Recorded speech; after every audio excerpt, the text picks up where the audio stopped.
भाऊ भाऊ हमारा लड़का सुमित इधर पढ़ता है चौथी में, अभी तक घर नहीं लौटा। नाम क्या बताया? सुमित क्या? सुमित सुरेंद्र जाधव। एक मिनट।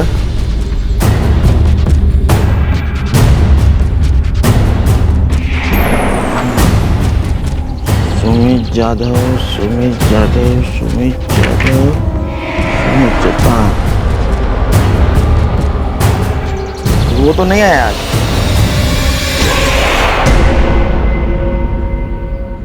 दस वर्षीय सुमित जाधव घर से स्कूल जाने के लिए निकला था, लेकिन स्कूल पहुंचा ही नहीं।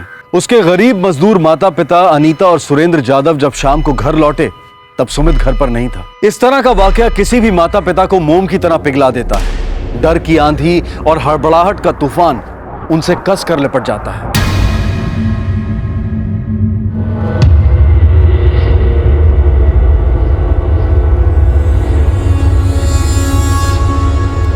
किसी से कोई दुश्मनी?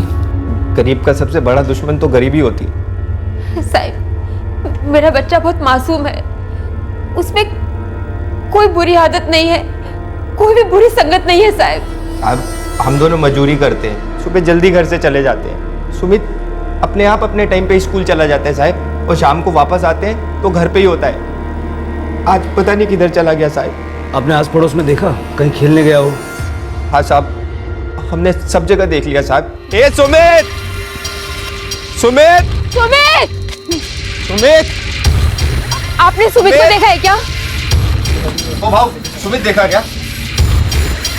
सुमित! ए सुमित! सुमित! सुमित!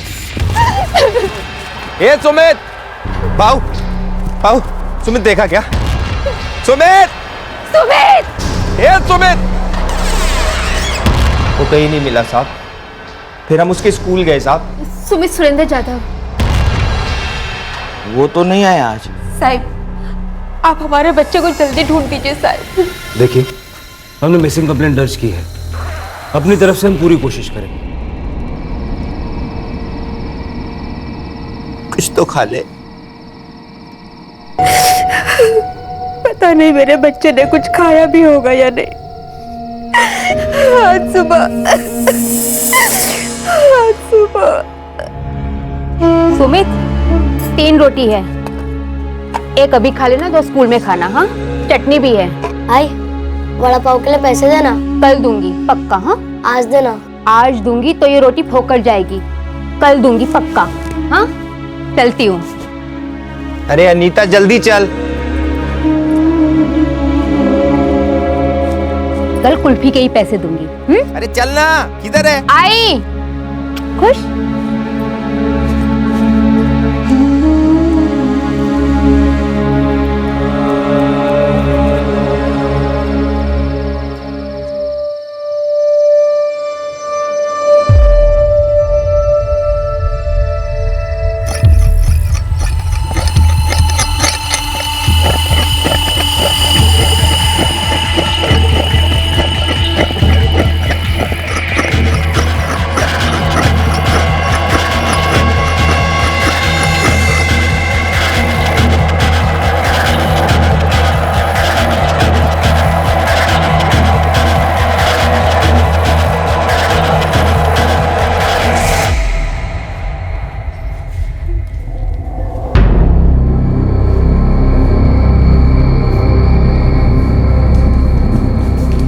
साहब, कुछ पता चला सुमित का? कोशिश चल रही है, आप लोग घर जाइए। जैसे आपके बच्चे का पता चलेगा मैं फोन करूंगा, आपका नंबर है मेरे पास, ठीक है?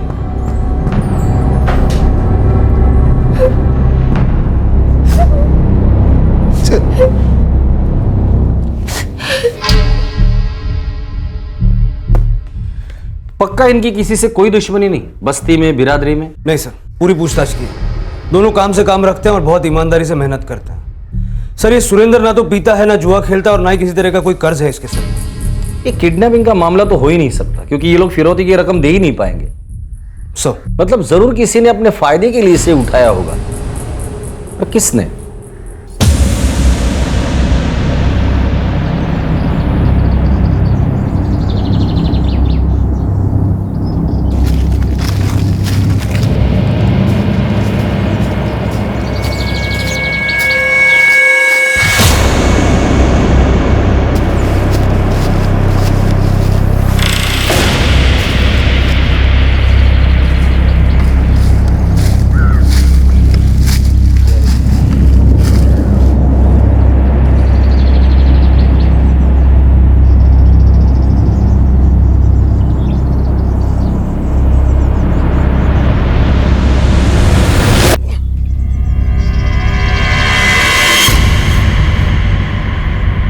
ए, कौन है वहां? ए बच्चा, चल भाग यहां से।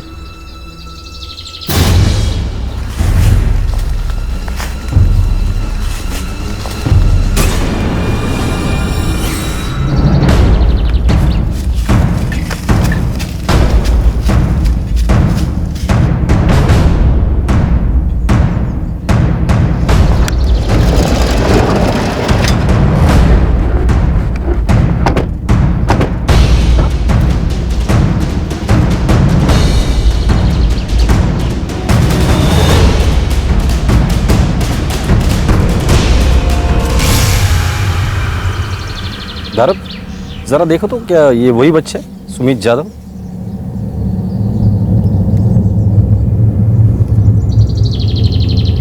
सर लग तो वही रहा है। एक काम करो, बॉडी पोस्टमार्टम के लिए भेज दो और आसपास देखो कुछ मिलता है क्या, कोई हथियार या इस बच्चे के कपड़े। सर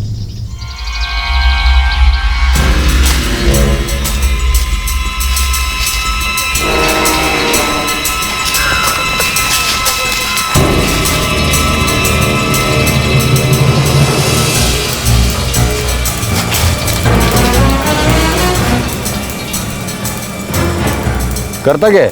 खेती बाड़ी करता हूँ साहब। डर तो ऐसे रहे हो जैसे कुछ और करते हो या कुछ और किया हो। जंगल में लकड़ी काटना मना है साहब। पता है मुझे। इस जंगल में जंगली जानवर है क्या? बहुत सालों पहले एक तेंदुआ दिखा था साहब। तूने देखा था?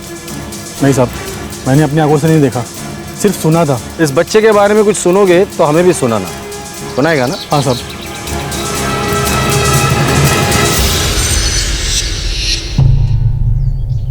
सुमित स्कूल जाने की बजाय यहाँ आया होगा क्या सर? मुझे लगता है सुमित को यहाँ कोई लेकर आया होगा।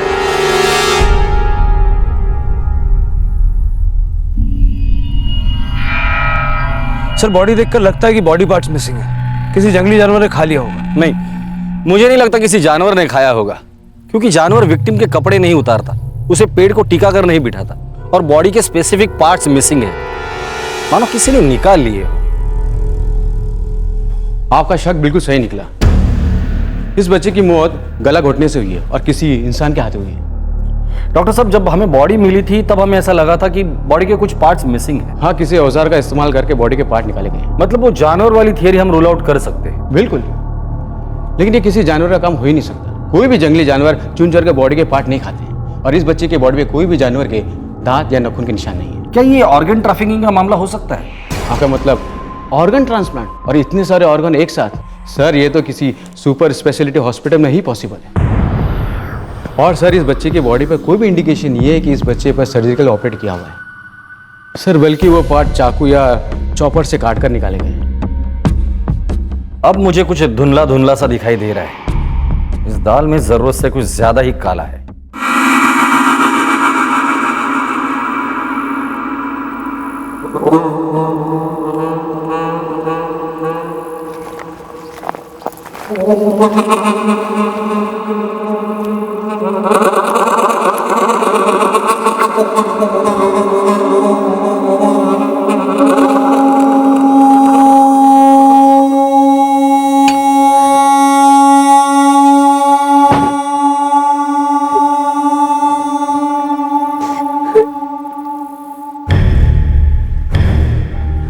सर सुरेंद्र का फोन नॉट रीचेबल आ रहा था और जब मैं डेड बॉडी की खबर देने उसके घर गया तो वहां पर भी कोई नहीं था। शायद मजदूरी के लिए गए होंगे या कहीं उन्होंने ही। पर वो अपने ही बच्चे को क्यों मारेंगे? काले जादू पे विश्वास करते हो? नहीं सर। मैं भी नहीं करता, लेकिन हमारे पुलिस स्टेशन में कोई तो है जो इस बात पे विश्वास करता है। ये रहा सबूत। जब हम जैसे पढ़े लिखे लोग ऐसे बकवास को मान सकते हैं तो अनपढ़ और गवार लोगों का क्या कहना? सर आपको ये बली का मामला लगता है? खबरियों को कह देना एरिया में जितने भी तांत्रिक बाबा है सबकी खबर निकालो। शायद उनमें से कोई तो एक बाबा है जिसने इस जोड़ी की जिंदगी बर्बाद की। या शायद सुमित के माँ बाप ने। क्या हुआ? बाबा ने बोला है सुमित जल्दी आ जाएगा। और क्या बोले बाबा? थोड़े नाराज थे।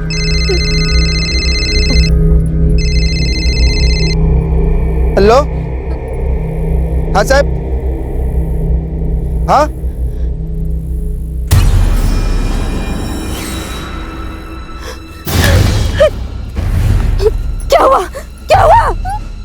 अनीता, पुलिस को एक लाश मिली है बच्चे की, हमको बुलाया है। नहीं नहीं, वो किसी और की लाश होगी। हमारा सुमित बिल्कुल ठीक है, मेरा मन कहता है। पापा ने भी तो कहा है ना। पुलिस को लगता है वो हमारा सुमित ही है। सुमित है हमारा।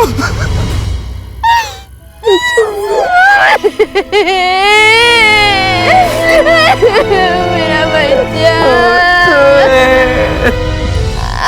अंगूठा छाप अनीता और सुरेंद्र जाधव मजदूरी करके अपने इकलौते बेटे सुमित के भविष्य की इमारत बनाने के सपने देख रहे थे, लेकिन किसी ने उनसे उनके सपने, उनकी अमूल्य पूंजी बड़े ही क्रूर ढंग से छीन ली थी। पुलिस को शक था कि यह विकृत हत्या ब्लैक मैजिक से जुड़ी हुई थी।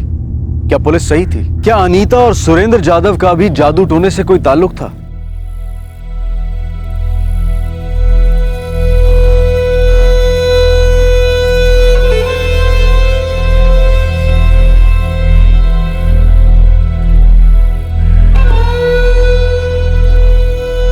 Fear is the main source of superstition and one of the main source of cruelty. To conquer fear is the beginning of wisdom. इसका मतलब होता है। जाने दे राजा, और सुना ना इंग्लिश में कुछ। अंग्रेजी में गाना सुनाना। नहीं आई, मुझे अभी पढ़ना है। अच्छा चल पढ़, खूब मन लगा के पढ़। मैं तेरे लिए दूध लेकर आई हूँ, चीनी डालकर पिएगा ना? हाँ अभी लेकर आती हूँ।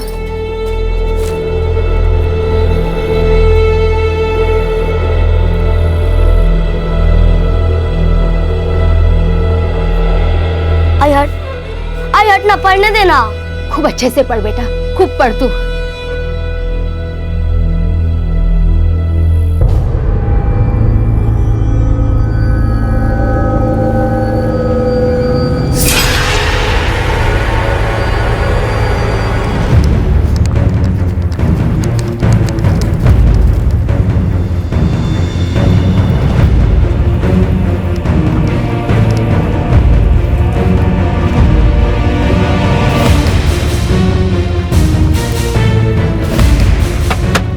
बाबा दरवाजा खोलो, बाबा दरवाजा खोलो। बाबा आपने बोला था मेरा सुमित वापस आ जाएगा। बाबा मेरा सुमित वापस लाओ। बाबा मेरा सुमित वापस लाओ। मेरा सुमित वापस लाओ। बाबा मेरा सुमित वापस लाओ। बाबा। ताला लगा है भाई।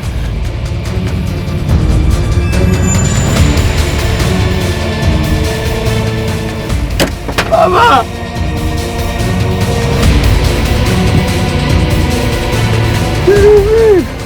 वैसे बात क्या है?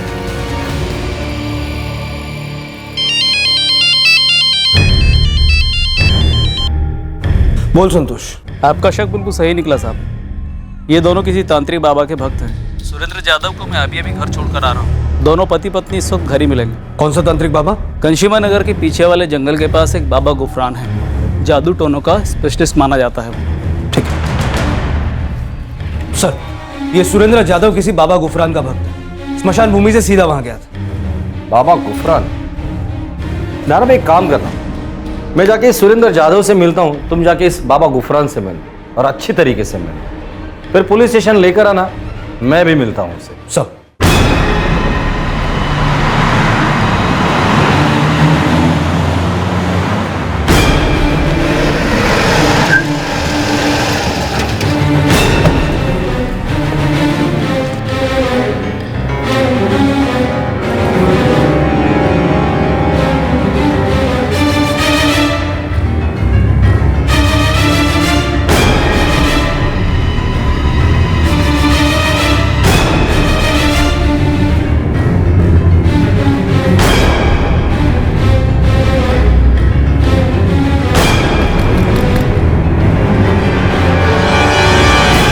कुछ पूछना है?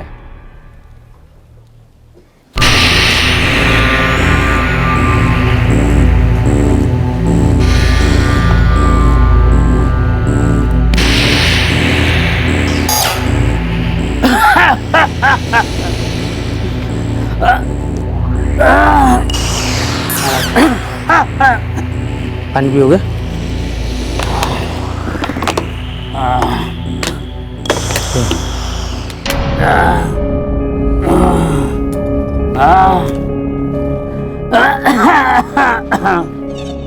क्या बात है साहब, कुछ लफड़ा हुआ है क्या?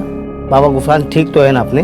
बड़ी फिक्र है बाबा गुफरान की। साहब वो भी हमारी फिक्र करते हैं, उनकी दुआ और दवा में बहुत जादू है साहब। 3 दिन डॉक्टर की दवाई खाई थी मैंने, बुखार कम ही नहीं हो रहा था साहब। मेरे साथ काम करने वाला अशोक बोला बाबा गुफरान से मिल। बाबा गुफरान केवल आदमियों का इलाज करते हैं, औरतों का नहीं। करते हैं ना, और उनसे कभी मिलते नहीं हैं। बाबा औरतों के सामने नहीं आते, बस तकलीफ बताओ वो इलाज बताते हैं। ऐसा कितना लगेगा तो बताया नहीं अशोक। बाबा पैसे नहीं लेते हैं, जो दिल में आए वो दे दो, वो भी ठीक होने के बाद। पर उन्हें पता कैसे चलेगा मुझे क्या हुआ है? बाबा को तुम्हारे बारे में सब कुछ पता है, अंदर चल के देख लेना।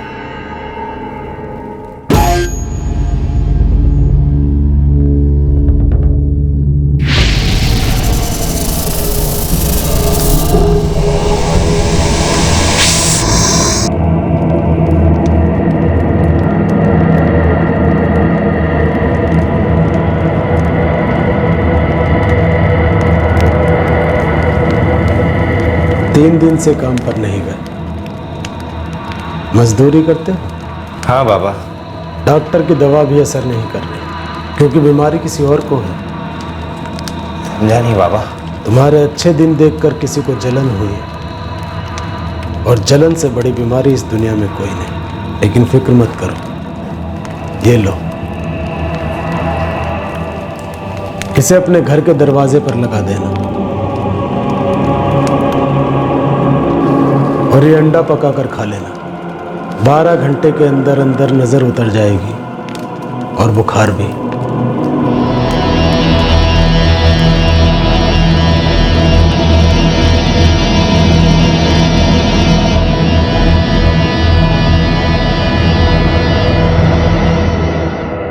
ताबीज बांधी, अंडा खाया और बुखार चला गया? ऐसा गया साहब, आज तक नहीं लौटा साहब। बाबा के कारण हमारा सब अच्छा हो रहा था, हम दोनों की कमाई बढ़ गई, हमारा बेटा सुमित भी पढ़ाई में ज्यादा तेज हो गया। तुमने इस बाबा पर आज तक कितने पैसे खर्च किए? चमत्कारों की क्या कीमत हो सकती है साहब? 2300 2300 अभी तक। ऐसा ही कुछ। तुमने अपने बेटे सुमित को कभी इस बाबा गुफरान को मिलाया था? हाँ साहब, बाबा सुमित को बहुत पसंद करते थे।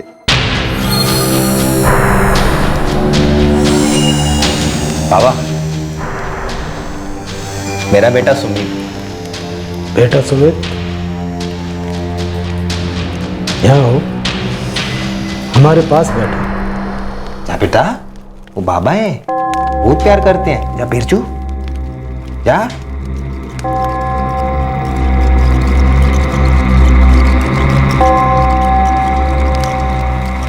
बैठो।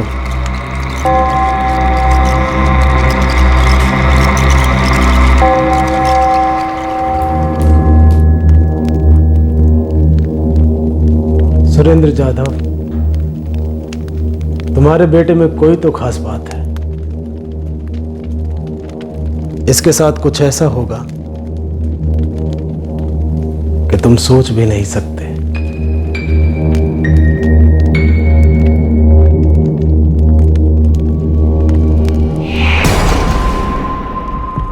जा बेटा, खुश रहे।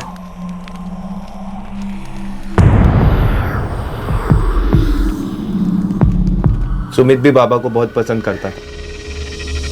बाबा मुझे पसंद नहीं करते थे, चुप कर। इसीलिए उन्होंने मेरे बच्चे को नहीं ढूंढा। देखा ना मेरा बच्चा कैसी हालत में मिला। चुप कर बोला ना।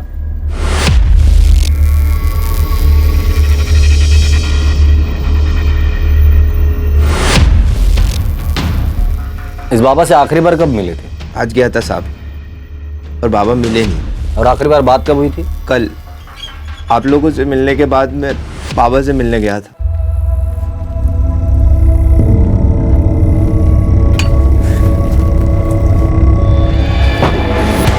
बाबा, क्या हुआ सुरेंद्र? बाबा, मेरा बच्चा सुमित बाबा, आपका बच्चा सुमित बाबा कल सुबह से गायब है बाबा, रात भर घर नहीं आया बाबा, उसे बचा लो बाबा, उसको ले आओ बाबा।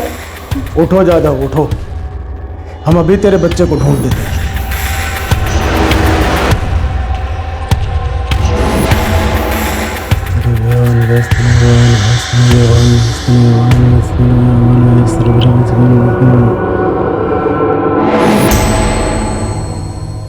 जा, हम सब ठीक कर देंगे।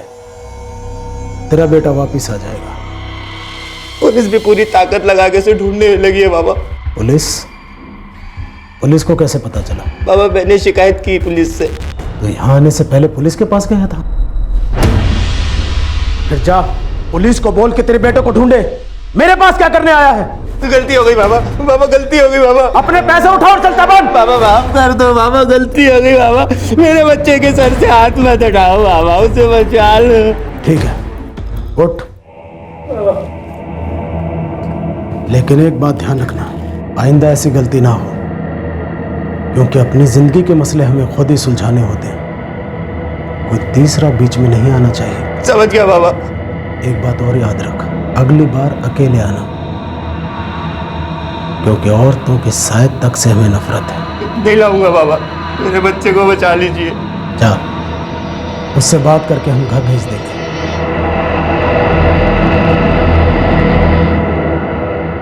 आज शमशान से सीधा बाबा की कुटिया पे गया था, लेकिन वहां ताला लगा था साहब। पता नहीं बाबा कहाँ गए। कोई मोबाइल नंबर है उसका? नहीं साहब। दूसरा कोई पता?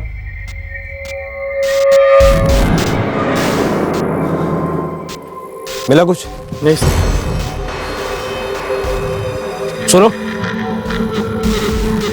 बाबा के आने तक यहीं रुकोगे? हाँ साहब, हमारा पूरा विश्वास है बाबा आएंगे। उन्होंने बुलाया मतलब ज़रूर आएंगे। देखो मुझे नहीं लगता तुम्हारे बाबा आएंगे। एक काम करो, हमारे साथ चलो। सरकारी हॉस्पिटल रास्ते में पड़ता है, छोड़ दूंगा। इसकी हालत बहुत ख़राब लगती है। आप जाइए साहब, हम रुकेंगे। बाबा आएंगे, मेरे भाई को ठीक करेंगे। उनके हाथ में बहुत जादू है। कौन था ये बाबा गुफरान? क्या ये वाकई बली का केस था? और क्या इस बली के पीछे बाबा गुफरान का ही हाथ था, या फिर इस केस की सच्चाई कुछ और ही थी? शायद इन सारे सवालों का जवाब बाबा गुफरान ही दे सकता था, लेकिन क्या बाबा गुफरान खुद ही एक सवाल था जिसका जवाब उसके अतीत में था? सर, इस बाबा गुफरान के ठिकाने पर ताला लगा हुआ है। किसी को नहीं पता कि वो कहाँ गायब है। तारा विश्वास नहीं होता। हम लोग, ये बाबा लोग, उनके अनपढ़ और गरीब भक्त लोग एक ही दुनिया में एक ही टाइम पर जी रहे हैं। अंधश्रद्धा की भी हद होती है। सर, ये पढ़े लिखे अमीर लोग भी तो कितनी चीजें मानते हैं। मानते हैं, पर इस तबके के लोग बुरी तरह नचाए जाते हैं, कठपुतली की तरह। ये जादू टोना एक नशीली दवा की तरह है। हर छोटी सी छोटी मुश्किल में इसका सहारा लिया जाता है। सर, आपको लगता है कि इस गुफरान का इस मर्डर के पीछे हाथ है? मतलब जितना मैंने पता किया, इसके काफी भक्त लोग हैं। अच्छी खासी कमाई होती होगी इसकी। दारब, जो लोग दूसरों को अंधश्रद्धा के शिकार बनाते हैं, वो खुद भी तो उसके शिकार होते हैं। साहब, मैं संतोष, अंदर आऊं क्या? आ जाओ संतोष। नमस्कार साहब। साहब, ये गुफरान बाबा के बारे में फिलहाल तो इतना ही पता चल पाया है कि इसका असली नाम याकूब शेख है और 4 साल पहले कासलावाड़ी में रहता था अपने माँ बाप, भाई बहन, बीवी बच्चों के साथ। काम क्या करता था? साहब, ये ऑटो रिक्शा चलाता था। उसके बाद 4 साल पहले ये सबसे अलग हो गया और अपने बीवी बच्चों को लेकर युगनपुर में रहने लगा। ये उसके युगनपुर का पता है। दारब, गाड़ी निकालो। युगनपुर।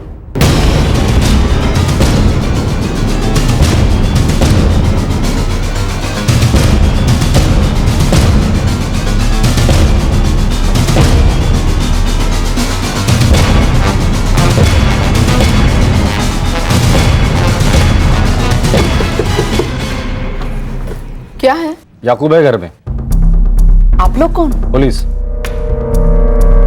साहब, 4 साल पहले हम लोग कासलेवाड़ी से इधर आकर बस गए। कासलेवाड़ी क्यों छोड़ी? याकूब के उनके भाइयों के साथ नहीं पड़ती थी और मेरी उनकी बीवियों के साथ। तुम्हारे बच्चे कितने हैं? हमारे 2 बेटे हैं, अनवर और फिरोज। दोनों मजदूरी करते हैं, अभी काम पर ही गए हैं। ये याकूब बाबा गुफरान कब से बन गया? याकूब के बारे में मैं कुछ नहीं जानती साहब। 4 साल पहले जब हम यहाँ आए तो उसके कुछ महीनों बाद ही याकूब ने घर छोड़ दिया। क्यों? मुझे नहीं मालूम साहब, बस वो अलग रहने लग गए। 6 महीनों में 1-2 बार मुझे मुंह दिखाते थे। कभी कुछ पैसे दिए तो कभी कुछ भी नहीं। पूरा हुलिया बदल दिया। बात करने का ढंग, पेश आने का ढंग, सब कुछ बदल दिया। और ऊपर से अजीब अजीब हरकतें करते थे। जैसे कि एक बूंद पानी तक घर में नहीं पिएंगे। अलग बर्तन, अलग सब कुछ। अभी 2 दिन पहले ही घर पर आए थे। बाहर जा। महीनों बाद मुंह दिखा रहे हो, कोई बात नहीं, कुछ नहीं, ऊपर से ये अजीब सी हरकतें, फालतू का रोब जमा रहे हो। बोला ना बाहर जा। आप तो बाहर।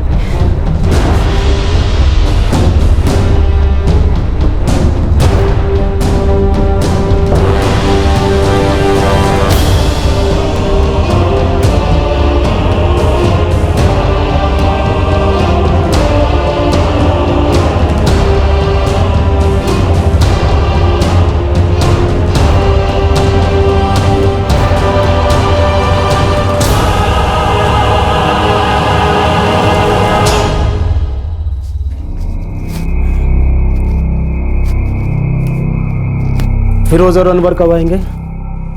वो नहीं आएंगे, वो अपने दोस्त के यहाँ सोने गए हैं। चलो उठ, अपनी जगह जा। मैंने तुझसे बोला था ना, मेरे पास मत आना। आखिर हुआ क्या है? आप मुझसे इतना दूर क्यों भाग रहे हो? मैं बहुत मेहनत से तालीम ले रहा हूँ, अव्वल दर्जे का तांत्रिक बन रहा हूँ, और इस तालीम के दौरान अगर मैं तेरे साथ हमबिस्तर हुआ तो सब गायब हो जाएगा एक झटके में। इतना ही नहीं, हम पर कयामत टूट पड़ेगी, और जब तक मेरी तालीम पूरी नहीं होती मुझे छूना भी मत।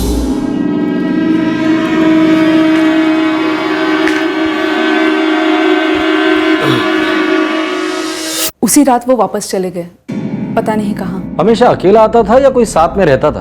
कभी किसी का जिक्र किया उसने? जी नहीं, ऐसा कोई नहीं था, कोई नंबर तक नहीं देते थे, बस मर्जी किए तब चले आते थे। बच्चों के साथ बर्ताव कैसा था? बच्चों के साथ? मैं समझी नहीं साहब। कभी किसी बच्चे के साथ देखा उसे, या किसी बच्चे का नाम लिया उसने? जी नहीं, पर आप बताइए तो सही कि आप उन्हें ढूंढ क्यों रहे हो? एक बच्चा गायब हुआ था, हमें उसकी लाश मिली है, और हमें शक आपके शौहर पर है। काला जादू करने के चक्कर में उस बच्चे की बलि चढ़ाई गई है। नहीं नहीं, वो किसी बच्चे की जान नहीं ले सकते। उन्होंने तो कभी खुद के बच्चों पर भी हाथ नहीं उठाया। आपको जरूर कुछ गलतफहमी हो गई है। याकूब ऐसा कर ही नहीं सकते। वो तो हम पता कर ही लेंगे, फिलहाल आप हमें उसके माँ बाप का पता दीजिए। और दूसरी बात, हम लोग यहाँ आए थे, आपसे बात हुई थी, ये बात याकूब को गलती से भी पता नहीं चलनी चाहिए।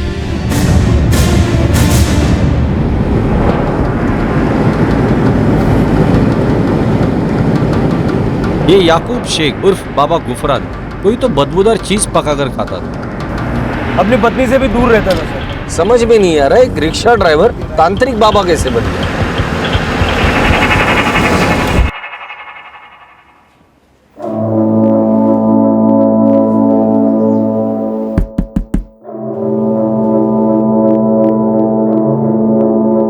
क्या आप याकूब की माँ है? जी हाँ। क्या हुआ हमारे याकूब को?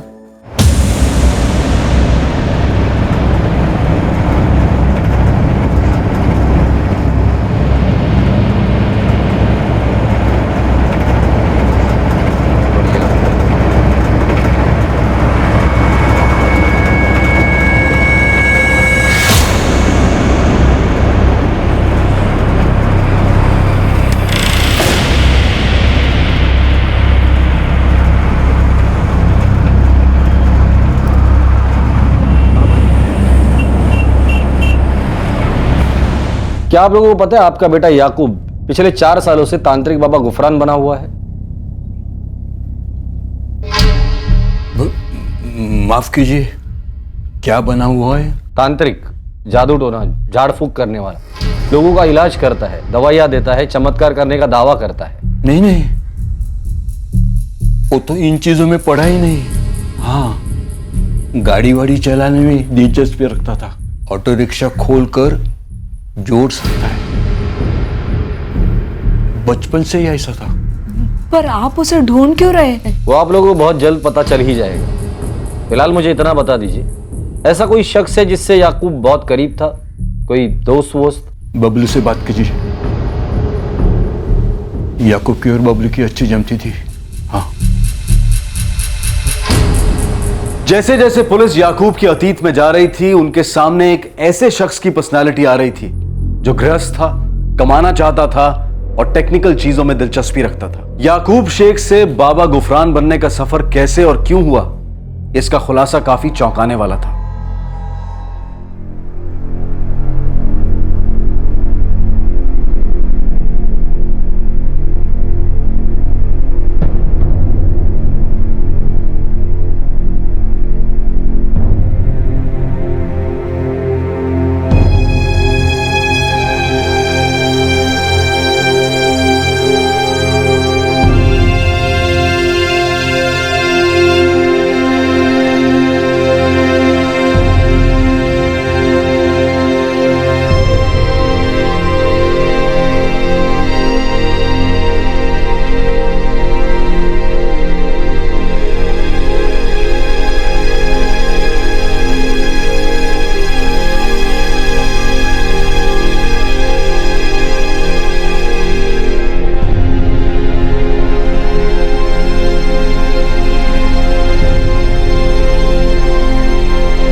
याकूब कहाँ है बबलू?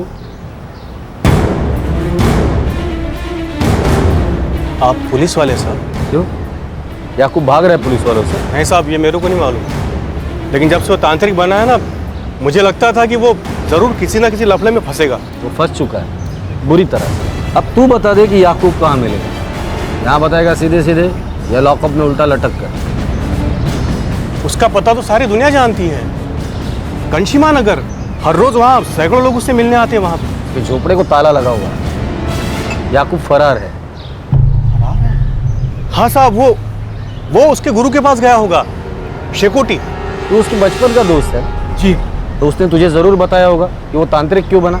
नहीं साहब, उसने मुझको ज़्यादा नहीं बताया। 4 साल पहले गया था यहाँ से वो अपनी फैमिली के साथ, तब वहाँ उसको ट्रक ड्राइवर की नौकरी मिली थी और बहुत अच्छा चल रहा था साहब उसका वहाँ पे। 6 महीने पहले मुझको मिला और बोला कि मैं तांत्रिक बन गया हूँ। मैंने पूछा तांत्रिक क्यों, तो उसने सीधे सीधे जवाब नहीं दिया। बोला कि ये सब उसके उस्ताद की दुआ है, उसका गुरु।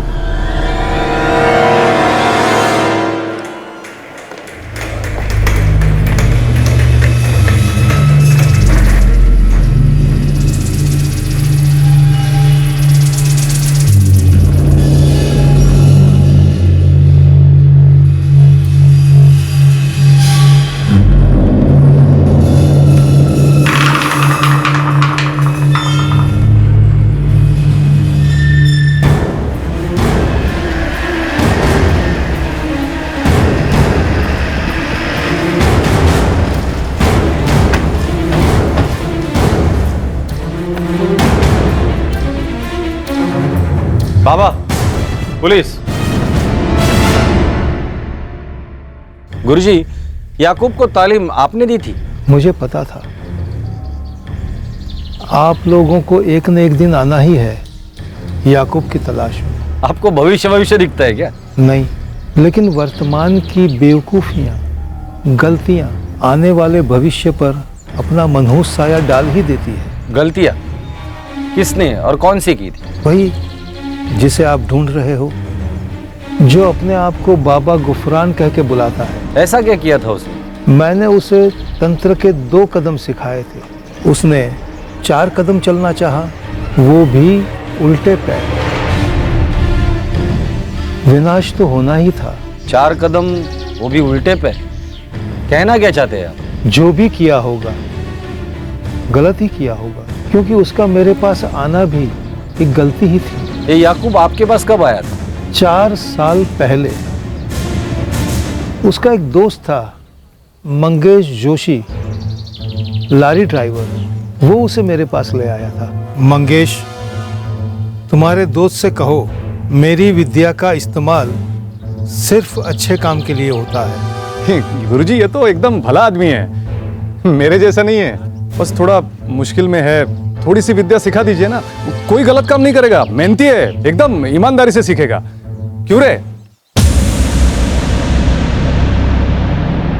वो कई दिनों तक यहाँ बैठा रहा,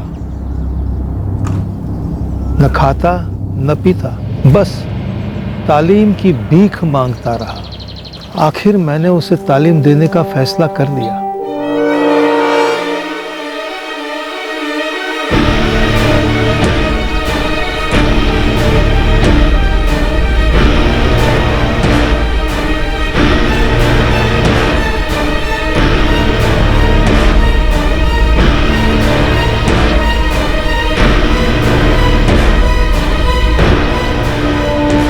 याकूब, अब तुम मेरे शिष्य हो।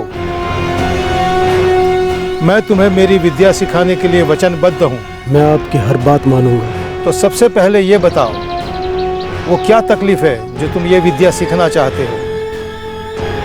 याद रहे, हमारे बीच झूठ कभी आ ही नहीं सकता। गुरुजी, मुझे बीमारी है तो मैं तंत्र से ठीक करना चाहता हूँ। डॉक्टरी इलाज से क्यों नहीं? इस बीमारी का इलाज नहीं है उनके पास, और इसके बारे में मैं अपने परिवार वालों को भी कुछ नहीं बता सकता। तुम्हें एड्स है?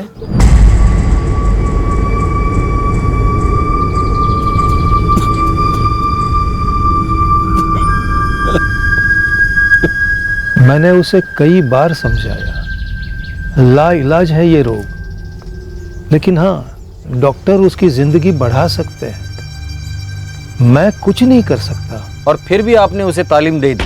मैंने उसे अपना शिष्य कबूल किया था। ये जो भी आप सिखाते हैं बलि भी उसमें शामिल है? बिल्कुल नहीं, वो काला जादू है, अपराध है, गुनाह है। ये अपराध, ये गुनाह हो चुका है गुरुजी, और हमें गहरा शक है याकूब इसके पीछे है। मैं ईश्वर से प्रार्थना करूंगा वो जल्द से जल्द पकड़ा जाए, और इसके लिए मेरी जो भी मदद चाहिए बोलिए।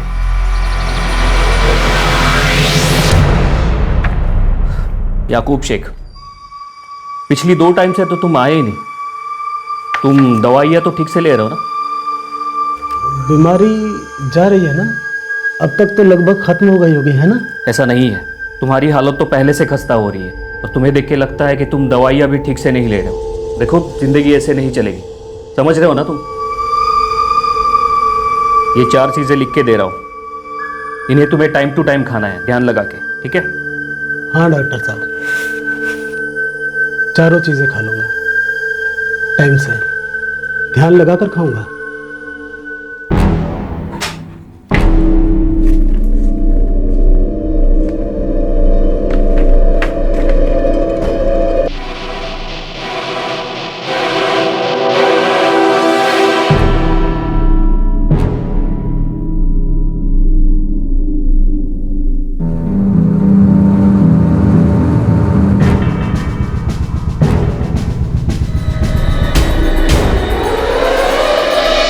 काले जादू से एड्स का इलाज, पहली बार सुन रहा हूं। धारब, जादू काला हो, सफेद हो, पीला हो या कोई भी कलर का, सच तो यह है कि ये जादू वादू सब झूठ है। एक ऐसा झूठ जो बौखलाए और घबराए दिमाग को चमत्कार लगता है। सर, लेकिन इतने सारे लोग इन बाबाओं के पास जाते क्यों हैं? चमत्कारों के दावे क्यों करते हैं? प्लेसिबो इफेक्ट कहते हैं इसे। बिना दवा की कैप्सूल अगर लोगों को खिलाते हो तो उनको ये लगता है कि उनके शरीर में दवा जा रही है। उस एहसास से ही वो काफी ठीक हो जाते हैं, अक्सर पूरी तरह। पर सारा खेल दिमागी होता है। सर, लेकिन इस खेल में सुमित यादव की वाकई में बलि चढ़ाई गई। तरबूज छुरे पर गिरे या छुरा तरबूज पर, कटना तो तरबूज को ही पड़ता है। और ये पहला केस नहीं है जहां बच्चे बड़ों के वहशियत का शिकार बने। और बदकिस्मती ये है कि ये आखिरी केस भी नहीं होगा।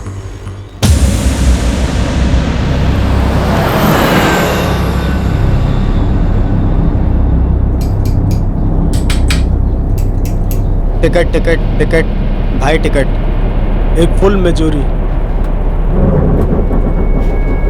चलो भाई, जल्दापुर आ गया, जल्दापुर, चलो चलो।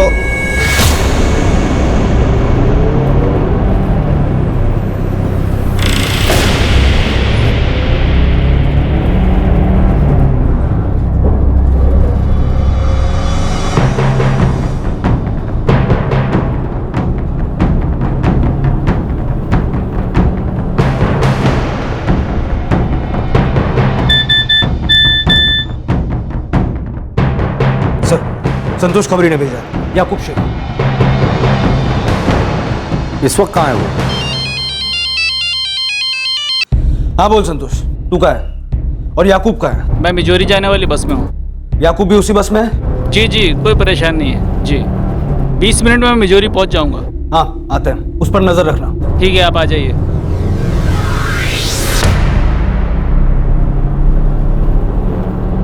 सर, 20 मिनट में याकूब मिजोरी पहुंचेगा। जल्दी चलो, पुलिस का वक्त पर पहुंचना बहुत जरूरी था। लेकिन क्या याकूब को कोई भनक लग गई थी? जी नहीं, हम यहां पर किसी दैवीय शक्ति का जिक्र बिल्कुल नहीं कर रहे हैं। हम बात कर रहे हैं शातिर क्रिमिनल्स की उस अलर्ट इंट्यूशन की जो तजुर्बे के साथ और गहरी होती जाती है। फोन अच्छा है, दिखा जरा। बस ऐसे काम चलाओ, मैं अपना फोन किसी को देता नहीं। दिखा ना, खा थोड़ी जाऊंगा। नहीं नहीं, माफ कीजिएगा।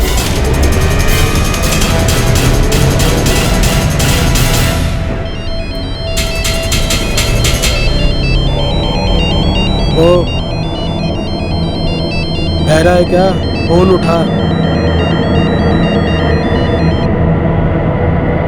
हेलो, सब ठीक है? तेरे सामने ही है? जी जी, सब ठीक है। बस अभी रिनपुर नाका पहुंचने वाला हूँ और 5 मिनट में मिजोरी पहुंच जाऊंगा। ठीक है, आ रहे हैं। किससे बात कर रहा था? किससे बात कर रहा था? तुमसे मतलब? तुम मुझसे मतलब रखे और मैं ना रखूं? पता नहीं क्या बात कर रहे हैं आप। मैं तो आपको जानता भी नहीं। लेकिन मैं जान गया हूं, पहचान भी गया हूं। अस्पताल से मेरा पीछा कर रहा है ना? किससे बात कर रहा है? किसी को मेरी खबर दे रहा है? किसको? पुलिस को? तुमको कैसे पता? मुझे सब पता है और तुझे भी पता चल जाएगा कि मुझ में कितनी शक्ति है। धीरे धीरे सब समझ में आ जाएगा। थोड़ी तकलीफ होगी पर समझ में आ जाएगा कि गुफरान क्या चीज है। रेनपुर रेनपुर।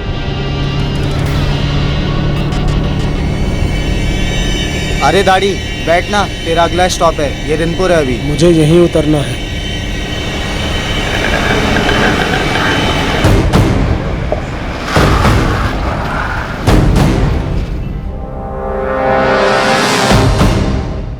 याकूब शेख, तेरा खेल खत्म। ले चलो इसे। चल।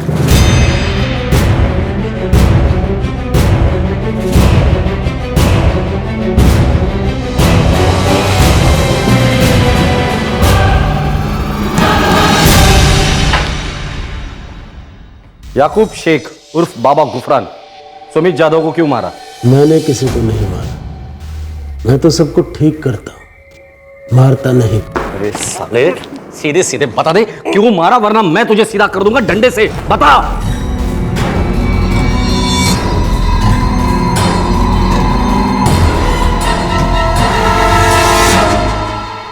याकूब शेख को एड्स था और उसकी ऐसी हालत में पुलिस उस पर ज्यादा जोर भी नहीं आजमा सकती थी और याकूब शेख कुछ भी कबूलने से इनकार कर रहा था। कहते हैं लोहे को लोहा ही काटता है।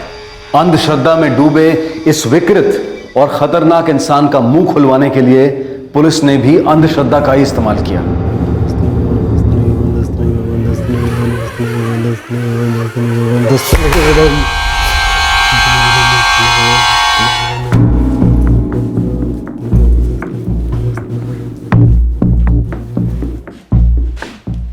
सर,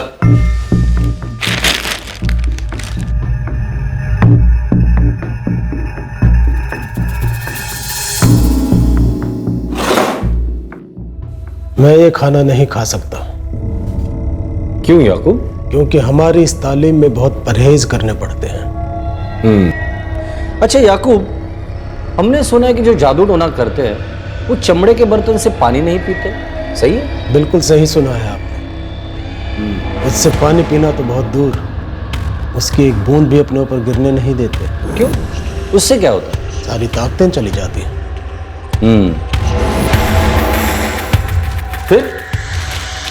फिर क्या होता है? फिर क्या होता है याकूब? समझो इस चमड़े के बर्तन से तुमने पानी पी लिया या गलती से ये पानी तुम पर गिर गया। दूर रखिए उसे। कहां से मिला आपको? इसे हमारा खाकी जादू समझ ले तू। और बता दे सुमित जादव को क्यों मारा तू? दूर रखो, खोलना मत। तो तू तेरा मुंह खोल दे और बता दे सुमित जादव को क्यों और कैसे मारा। खोलना मत। नहीं, बताता हूं।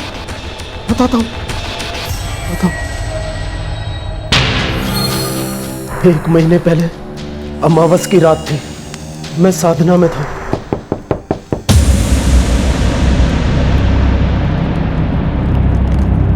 बाबा गुफरान, आपको ऐसे तकलीफ देने के लिए माफी चाहते हैं। मेरी साधना भंग कर दी तुम लोगों ने। शुक्र है कि मेरे मुंह से कोई श्राप नहीं निकला। बाबा आपकी पूरी भरपाई कर देंगे, बस एक छोटी सी मदद कर दो। कैसी मदद? बाबा, मेरा नाम आरुण है और इसका विनय। हम दोनों बाक्सोली गांव से। हमें पता चला कि हमारे बगल वाले तुर्की गांव में खजाना छुपाया किसी ने, काफी सालों पहले से। तो मेरे पास क्यों आए हो? तुर्की गांव में तो पटकर बाबा भी है ना, उनकी साधना में भी काफी ताकत है। वहां जाओ। उन्होंने तो भेजा आपके पास बाबा गुफरान। बाबा पटकर आपसे मिलना चाहते हैं। एक असली तांत्रिक ही दूसरे असली तांत्रिक की ताकत को पहचानता है।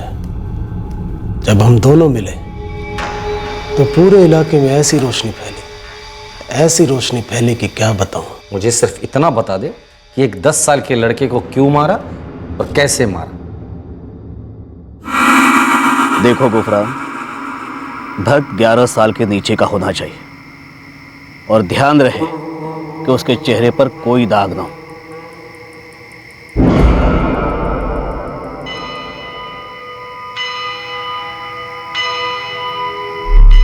इंतजाम हो जाएगा। मुझे तुमसे यही उम्मीद थी। अब ये बोलने की जरूरत नहीं है कि प्रसाद कब और कैसे खाना है, ये तो तुम्हें पता ही होगा। जी पटकर बाबा। यही मौका सुनहरा मौका है, इससे तुम्हारी शक्ति अनेक गुना बढ़ेगी। हम दोनों हाथ मिलाएंगे और दोनों अपनी अपनी ताकत मिलाकर इस भव्य खजाने को खोज लेंगे, खुश कर देंगे इन बच्चों को। और हम भी आपकी खुशी का पूरा ख्याल रखेंगे पटकर बाबा। और बाबा गुफरान, गुरु दक्षिणा आधा खजाना होगी। गुफरान, अगली अमावस को बलि दी जाएगी।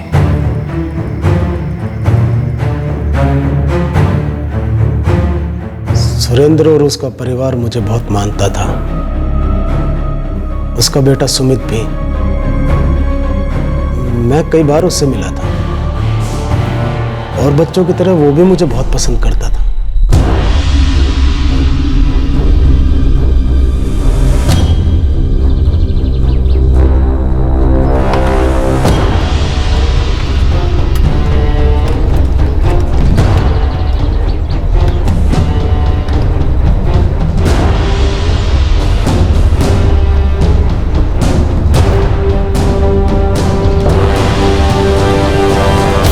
बच्चा इधर जीता रे, हाँ तुझे स्कूल छोड़।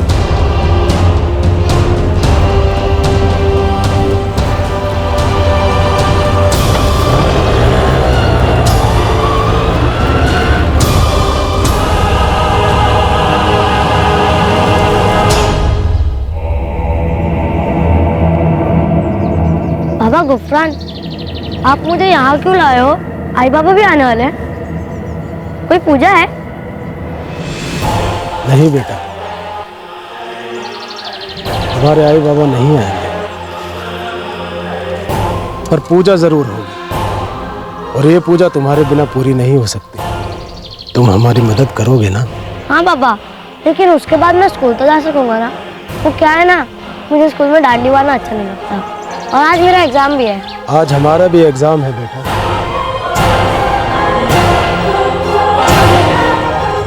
याकूब, तुम्हें वाकई लगता है कि ये बलि चढ़ाने से, प्रसाद लेने से दुनिया में कुछ भी बदल सकता है, खजाने मिल सकते हैं? जिंदा हूं 4 साल से, वो भी बिना किसी दवाई के।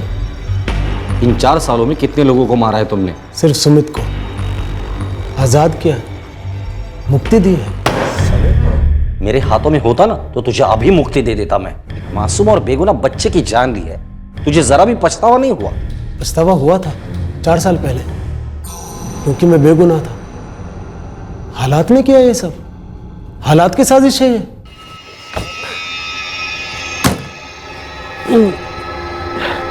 बहुत भूख लगी है यार मंगेश, आज तो पूरा बकरा ही खा जाऊंगा। अरे कभी हमारे साथ बकरियां भी खा लिया करो। आओ। ये सब नहीं यार। अरे दिल मत तोड़ मेरा, चल। भाई तूने मुझे ड्राइविंग सिखाई है, नौकरी दिलाई है, बड़ी मेहरबानी है तेरी, पर यार ये सब नहीं यार। क्यों, होता नहीं तुझसे? यार ये बात नहीं है, किसका दिल नहीं करता। पर यार शादीशुदा हूँ और ऊपर से बीमारी नहीं। अबे साले, कौन सी बीमारी बे? हैं? देख तेरे सामने खड़ा हूँ टनाटन, 16 साल से ट्रक चला रहा हूँ, 16 साल से। और बकरियां भी।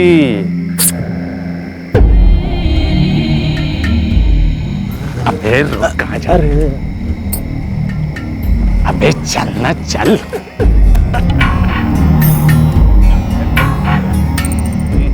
आपका दोस्त बिल्कुल कौला लगता है।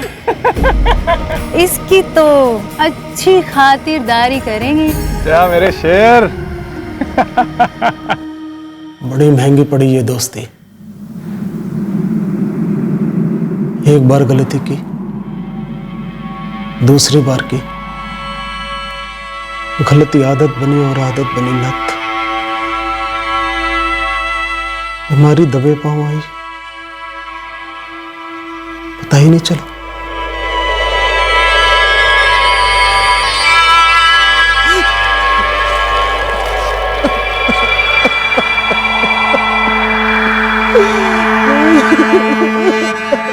बाबू, ए भाई,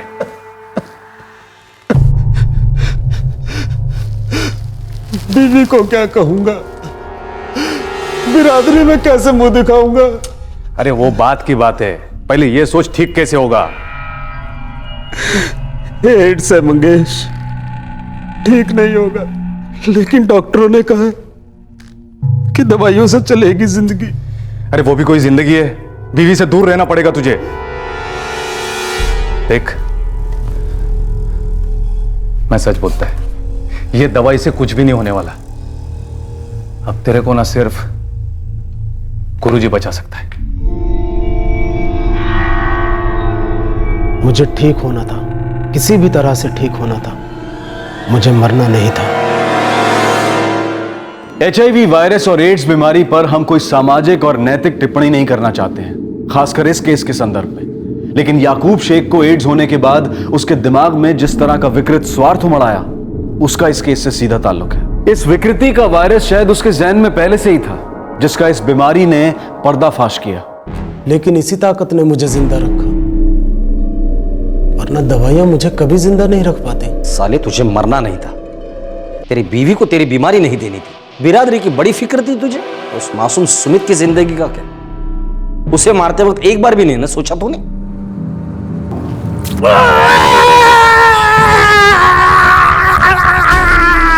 मेरी सालों की मेहनत इस गलीज पानी में मिला दी। मेहनत? जैसे खुदगर्ज और कमीने इंसान लोगों को चकमा देने के लिए मेहनत करते हैं, असली मेहनत तो सुमित के माँ बाप कर रहे थे। अपने खून से सींच कर सुमित को बड़ा कर रहे थे ताकि वो पढ़ लिख कर कुछ बन पाए। लेकिन देखना, जिस दिन इस देश का हर बच्चा पढ़ेगा ना, तुम जैसे पाखंडियों पर कहर टूट पड़ेगा। खत्म हो जाओगे तुम और तुम्हारे हर रंग का जादू टोना।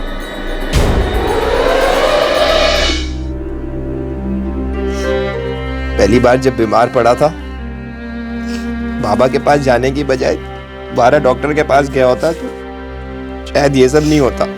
मैंने कहा था ना आपसे, तो मत जाइए किसी बाबा के पास। गलती हो गई।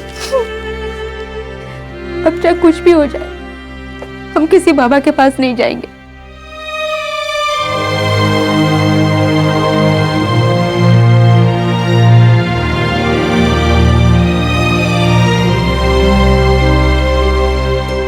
याकूब शेख और बाबा गुफरान के कबूलनामे को मानते हुए बाबा पाटकर, अरुण और विनय को भी पुलिस ने गिरफ्तार कर लिया है। इन चारों पर आईपीसी की धारा 302 के तहत हत्या के लिए, 386 के तहत किडनैपिंग के लिए और ब्लैक मैजिक एक्ट 2013 के तहत मुकदमे चलेंगे।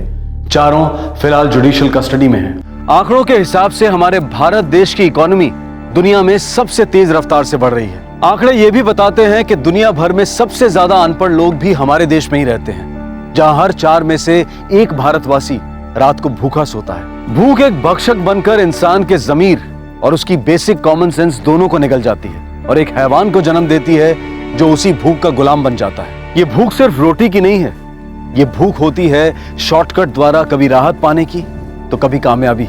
हुनर और मौके के अभाव में ये भूख सारे माहौल में एक मायूसी और बेचैनी पैदा करती है। और इस दलदल में से फन उठाते हैं अंधविश्वास के सौदागर, जो थके हारे लोगों को चमत्कार का लालच देते हैं। वो अपने आप को वो सिम कार्ड बताते हैं जो सीधे ईश्वर से उनकी लाइन जोड़ सकता है। लेकिन ये लोग जोड़ते कुछ नहीं, सिर्फ टूटे हुए लोगों को और तोड़ते हैं और उन पर अपनी विकृति आजमाते हैं। आपसे फिर मुलाकात होगी क्राइम पेट्रोल सतर्क में। तब तक अपना ख्याल रखें, सुरक्षित रहें और याद रखें, सही वक्त सही कदम, सतर्क रहें। जय हिंद। इस तरह के और भी एपिसोड देखने के लिए हमारे चैनल को सब्सक्राइब करें और बेल आइकन दबाना ना भूलें।